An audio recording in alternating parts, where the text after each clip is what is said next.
we will economically put strife on your finances by charging you for not getting a vaccine that you might not be very well educated about because of you live in a tech desert, because you don't have access to technology, because you don't have the privilege and the luxury to inform yourself about the situation. Thousands are signing up for the first dose of vaccination across Quebec after Premier Legault proposed taxing the unvaccinated. And while many of us are able to simply book an appointment online and get the jab, some are asking what happens to those from marginalized communities in Montreal, where resources like personnel, internet, computers, and accessible walk-in vaccine clinics to get vaccinated are not available.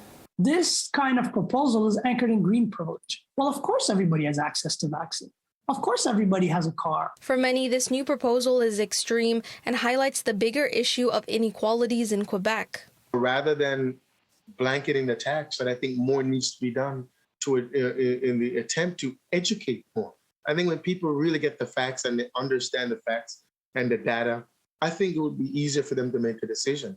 One group opposed to the tax is the Association of Quebec's Doctors for the Public System.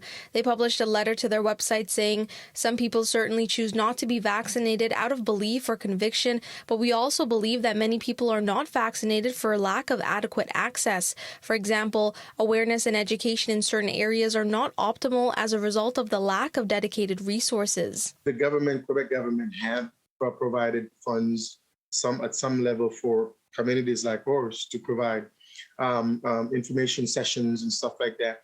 A lot of those in the marginalized community don't have access to just basic resource computer, getting on different platforms to hear these. Mark Henry, the president of the Jamaica Association of Montreal, says it's not surprising that the government of Quebec proposed the tax. And that's a consistent theme of not thinking about those who would impact the most as far as the decisions. We do understand things need to be done to try to get this under control, and we commend the government for that.